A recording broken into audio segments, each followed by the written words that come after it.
Assalamualaikum warahmatullahi wabarakatuh. Alhamdulillahirabbil alamin, nahmaduhu wa nasta'inuhu wa nastaghfiruh wa na'udzu billahi min syururi anfusina wa min sayyiati a'malina. May yahdihillahu fala mudhillalah wa may yudlilhu fala hadiyalah. Asyhadu an la ilaha illallah wa asyhadu anna Muhammadan abduhu wa rasuluh la nabiyya ba'dah amma ba'du. Sobat Al-Jannah yang dimuliakan oleh Allah, alhamdulillahirabbil alamin, kita masih bisa diberi kesempatan untuk bertemu dalam bulan yang penuh berkah ini. Di bulan yang penuh berkah ini, marilah kita senantiasa untuk selalu mengerjakan amal kebaikan dan mengharapkan ridho Allah Subhanahu wa taala serta menjauhi apa yang menjadi larangannya. Contohnya adalah berbagi ilmu. Pada hari ini saya akan menjelaskan sedikit materi tentang kepemimpinan dalam Islam. Kepemimpinan itu pada hakikatnya adalah suatu ilmu dan seni, yaitu suatu kemampuan seseorang untuk mempengaruhi seseorang atau kelompoknya untuk mencapai tujuan. Setiap orang itu pada hakikatnya adalah pemimpin, namun kemampuan seseorang untuk mempengaruhi seseorang itu tidaklah sama. Maka dari sinilah yang membedakan siapa yang sebenarnya pemimpin dan siapa yang bukan atau tidak pemimpin. Secara rasional, setiap komunitas atau kelompok membutuhkan seorang pemimpin. Karena sebagai makhluk sosial, manusia selalu berinteraksi dengan lingkungannya. Untuk mencapai hubungan yang harmonis di antara anggota, maka diperlukan seseorang pemimpin yang mengatur dalam menata interaksi sosial tersebut. Akan sulit menerima apabila ada sekelompok masyarakat yang hidup tanpa pemimpin. Nabi Muhammad SAW berpesan, apabila kalian bertiga atau lebih dalam perjalanan, maka angkatlah salah seorang di antara kalian sebagai pemimpinnya. Ini menunjukkan pentingnya seorang pemimpin dalam suatu kelompok. Secara normatif, Al-Quran menggunakan 3 hal yang menunjukkan makna kepemimpinan. Yang pertama itu adalah khilafah. Khilafah adalah sebuah sistem kepemimpinan yang pernah digunakan pada masa Islam klasik atau masa setelah Rasulullah SAW wafat. Para ulama masa lalu telah mencoba memahami dan mengartikan konsep khilafah sebagaimana yang tercantum dalam Al-Quran tentang kehidupan bermasyarakat, berpolitik, dan berbangsa. Allah Ta'ala berfirman, A'udzu billahi minasyaitonir rajim. Bismillahirrahmanirrahim. Wa id qala rabbuka lil malaikati inni ja'ilun fil ardi khalifah. Qalu ataj'alu fiha man yufsidu fiha wa yasfikut dima wa nahnu nusabbihu bihamdika wa nuqaddisu lak. Qala inni a'lamu ma la ta'lamun. Yang artinya, ingatlah ketika Tuhanmu berfirman kepada para malaikat, sesungguhnya aku hendak menjadikan seorang khilafah di muka bumi.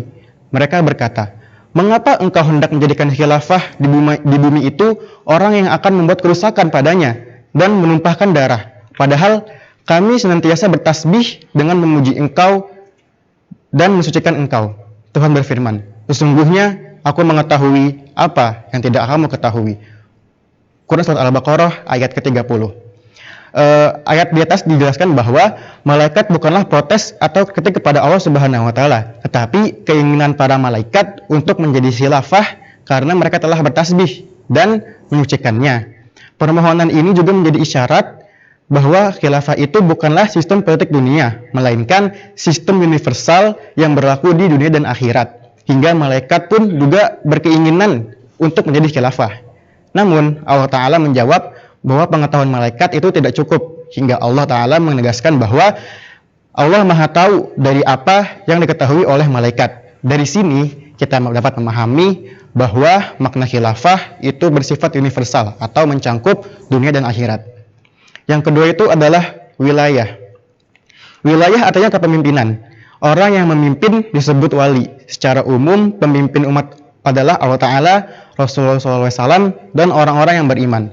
Allah Ta'ala berfirman, yang artinya, sesungguhnya penolong kamu hanyalah Allah, Rasulnya, dan orang-orang yang beriman, yang mendirikan salat dan menunaikan zakat, seraya mereka tunduk kepada Allah. Quran Surat Al-Ma'idah ayat 55. Para ulama berbeda pendapat tentang makna wali. Sebagian berpendapat makna wali adalah teman dekat, sebagian yang lain juga berpendapat bahwa wali itu artinya penolong, dan sebagian lagi berpendapat bahwa wali itu artinya adalah pemimpin. Kalau di Indonesia, kata wali itu bermakna pemimpin, seperti kata wali kota yang artinya adalah pemimpin kota, bukan penolong kota atau pula teman kota. Allah Ta'ala berfirman, yang artinya, hai orang-orang yang beriman, janganlah kamu mengambil orang-orang kafir menjadi wali dengan meninggalkan orang-orang mukmin. Inginkah kamu mengadakan alasan yang nyata bagi Allah? Quran Surat An-Nisa ayat 144.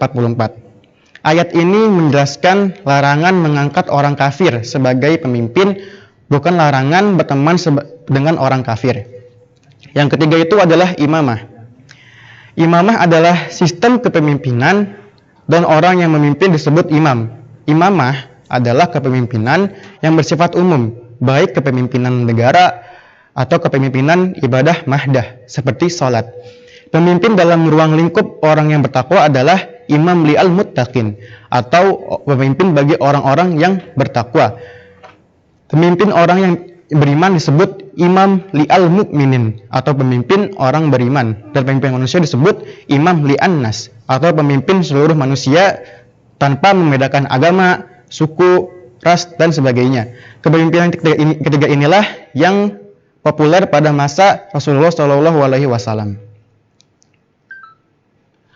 Allah Ta'ala berfirman, wa idh ibtala Ibrahimu rabbuhu bikalimatin fatammahun qala inni ja'iluka linnasi imama qala wa min dzurriyyati qala la yanalu ahdiz zalimin. Yang artinya, dan ingatlah ketika Ibrahim diuji Tuhannya dengan beberapa kalimat perintah dan larangan, lalu Ibrahim menunaikannya.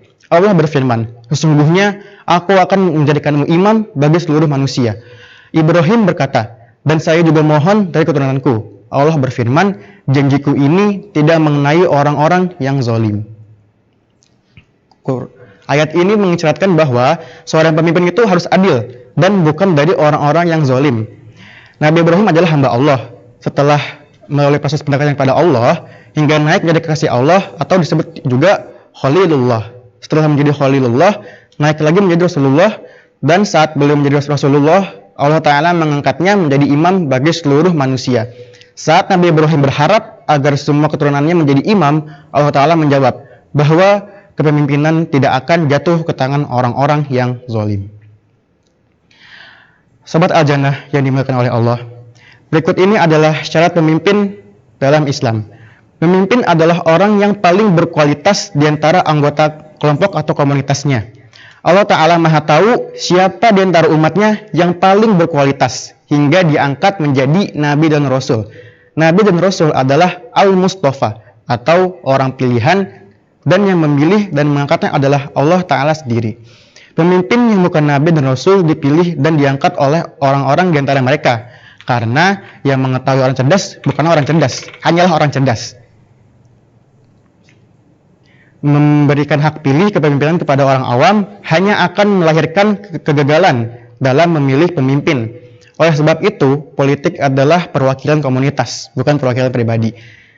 Al-Quran mengisyaratkan umat Islam dengan khairul umat terbaik atau umat pilihan. Allah Subhanahu wa Ta'ala berfirman yang artinya, kamu adalah umat yang terbaik yang dilahirkan untuk manusia, menyuruh kepada yang ma'ruf dan mencegah dari yang mungkar, dan bermain kepada Allah sekiranya ahli kitab beriman, tentulah itu lebih baik bagi mereka.